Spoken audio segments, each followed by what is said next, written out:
নমস্কার, বর্তমান কথায় আপনাদের সকলকে স্বাগত। আপনাদের সঙ্গে রয়েছে আমি পিয়া। দেখুন আজকের বিশেষ রিপোর্ট। আপনি কি একজন বই প্রেমী, কিংবা আপনি কি বই পড়তে ভালোবাসেন কিন্তু আপনার পছন্দ মতো বই কোথা থেকে ক্রয় করবেন ভাবছেন? এখন আপনার এলাকায় মীরা পুস্তকালয়ে আপনি পেয়ে যাবেন সমস্ত ধরনের বই।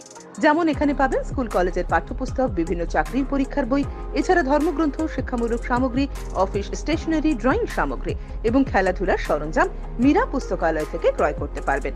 তাহলে আজই যোগাযোগ করুন আমাদের ঠিকানায়, সুকান্ত মোড়, কালিয়াগঞ্জ, উত্তর দিনাজপুর। যোগাযোগের জন্য নম্বর 8945933128।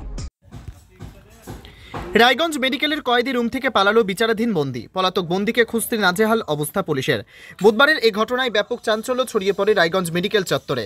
অভিযুক্ত বন্দীর নাম এমদাদুল হক, বাড়ি রায়গঞ্জের রারিয়ায়। এদিন পুলিশ এমদাদুলকে রায়গঞ্জ মেডিকেলের সুপার স্পেশালিটি বিল্ডিংয়ের 6 তলায় কয়েদি রুম থেকে ইউএসজি করাতে নিচে নিয়ে যাচ্ছিল। সে সময় পুলিশের হাত ছাড়িয়ে ওই অভিযুক্ত হাসপাতালের পাঁচিল টপকে পালিয়ে যায়। নিমিষেই হাসপাতাল চত্বর থেকে উধাও হয়ে যায়। পুলিশ চেষ্টা করেও তাকে ধরতে পারেনি। এমনকি এমদাদুলকে ধরতে গিয়ে পোশাকও ছিঁড়ে যায় এক পুলিশ কর্মীর। রায়গঞ্জ থানার আইসি বিশ্বশ্রয় সরকার বলেন, ওই বন্দির খোঁজে তল্লাশি চলছে, দ্রুত তাকে ধরা হবে। পুলিশ জিজ্ঞাসাবাদের জন্য এমদাদুলের বাবা লাল মিয়া মোহাম্মদকে ডেকেছে। 4 মে রায়গঞ্জ মেডিকেল কলেজ সংলগ্ন এলাকায় এক মহিলার কাছ থেকে টাকা চুরি করে পালানোর সময় ধরা পড়ে এমদাদুল। এরপর ধৃতকে আদালতে তোলা হলে 14 দিনের জেল হেফাজতের নির্দেশ দেন বিচারক। ফলে জেলে থাকাকালীন অসুস্থ হয়ে পড়লে এমদাদুলকে 6 মে রায়গঞ্জ মেডিকেলের কয়েদি রুমে ভর্তি করা হয়। এদিন এখান থেকে ইউএসজি করাতে নিয়ে যাওয়ার সময় এই ঘটনা ঘটে। হাতকড়া লাগানো অবস্থায় সে পুলিশের হাত থেকে পালায়।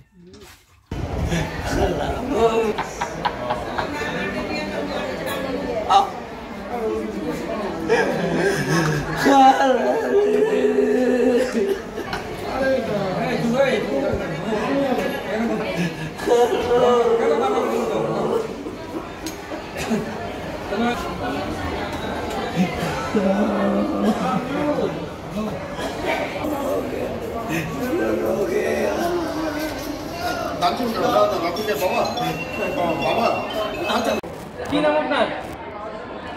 আপনার নাম কি? লাল মিয়া মোহাম্মদ। আপনার ছেলের নাম? এমদাদুল হক। কোথায় ছিল ছেলে? হসপিটালের থানায়। হ্যাঁ, হসপিটালের থানায়। আসলে যে লকআপে? হ্যাঁ, লকআপে। তো কি হলো? আসে দেখছি নাই। কি জন্য এসেছিলেন? ছেলে দেখতে। হ্যাঁ, ছেলে দেখতে। তারপরে এসে কি দেখলেন? নাই, দেখছি ছেলে নাই। কোথায় গেছে? বলে পাঁচি টপকে বলে পালাইছে। ডাক্তার ওষুধে গেছিল নাকি দেখতে, আচ্ছা, ওখান থেকে বলে পালাইছে। কোথায় পালা গেল? এটা কোথায় পালালো না বলে আমি বলতে পারবো না। তো ছেলেকে পুলিশ ধরেছিল কেন? চুরি করছিল। চুরির দেশে ছিল। কতদিন আগে ধরেছিল? 3-4 দিন হচ্ছে। ছেলে কি নেশা করতো? নিশা খায়। হ্যাঁ, নিশা খায়। তো হসপিটাল থেকে পালিয়ে গেল পুলিশের সামনে থেকে? আমরা কি করে বলবো? আপনি কি শুনেছেন?